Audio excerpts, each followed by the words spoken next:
Yesterday, Lois and I found out that the phrase that is put on all of the shirts of all of us that belong to the First Baptist Church of Landrum, loving God leads to serving others, is not just a phrase, but something that many of the people at Landrum do.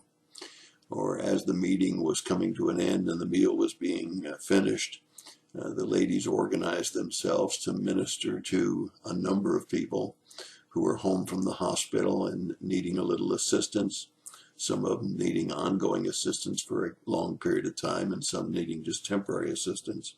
Nevertheless, loving God was leading to serving others, and we saw it being lived out by the sign-up sheets of those that were volunteering to take care of others that needed help.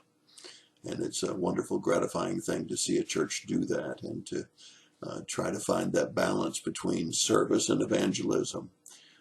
To find the difference between just plain spiritual growth and actually reaching others and ministering to others. And it is a delicate balance for churches to find. And we were thankful to see that First Landrum was a place where loving God did definitely lead to serving others. In any case, we're here in AD 28. We've finished activity or event number 17 of Jesus' events in AD 28. We're now on event 18, and we're looking at one of the events of the 55 that happened in that particular year, and we're looking at the centurion's servant. If you were to read only the account found in Luke chapter 7 verses 1 through 10, you would be missing some important information.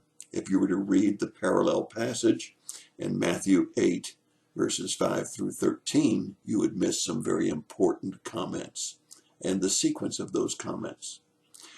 And so this is why it's so important as we look chronologically those events as they occurred in Jesus' lifetime. We read not just one account in the Gospels, but if there is a parallel passage, we read all of them. In this case, just 2 out of the 4 Gospels, but nevertheless, in some cases, there will be 4 accounts given. And so we find in Luke that we have a centurion's servant who is ill. However, we have to go to Matthew to find out that he was paralyzed and in great pain.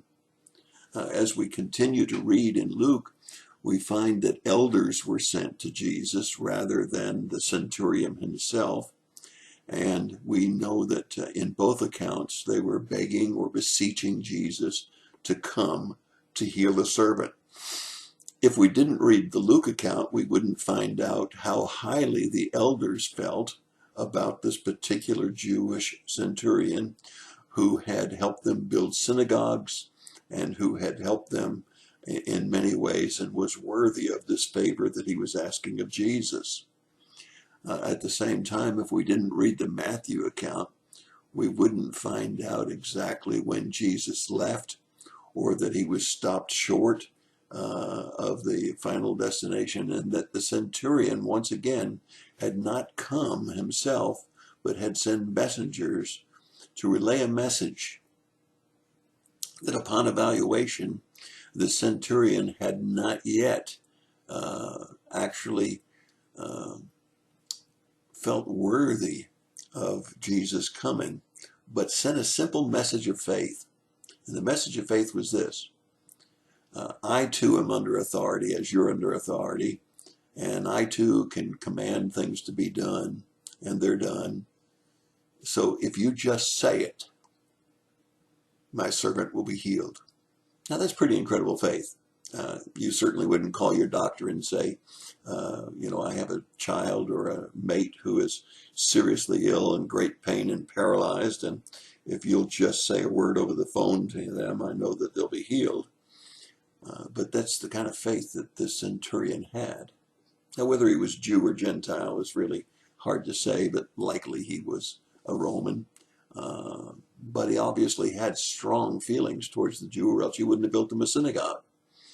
Nevertheless, we find him having that great faith, and it says in both gospel accounts that Jesus was marveling at the faith that this centurion showed. And he said to the elders that had been sent with that message, go, and it will be done according to the faith.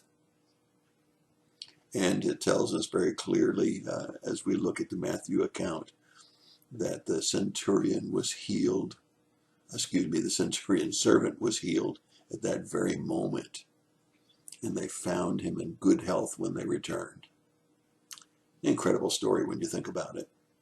Not just the healing from a paralyzation and great pain, but the faith of the centurion, the faith of the elders that were sent to deliver the message exactly as the centurion had said it to be sent, the humbleness of the centurion, the great marvel of Jesus at the faith of this person who had sent for him, and of course the miraculous healing. And so we find a wonderful story, an event that occurred in Jesus' life in AD 28, which shows us his marvelous power. It also shows us his marvelous grace and mercy. It also shows us the importance of having faith. It also shows us that Jesus knows how much faith we have, and that we want to exercise that faith, and that we really believe that he is one that has the authority of God the Father to do the healing. That's my thought for the day.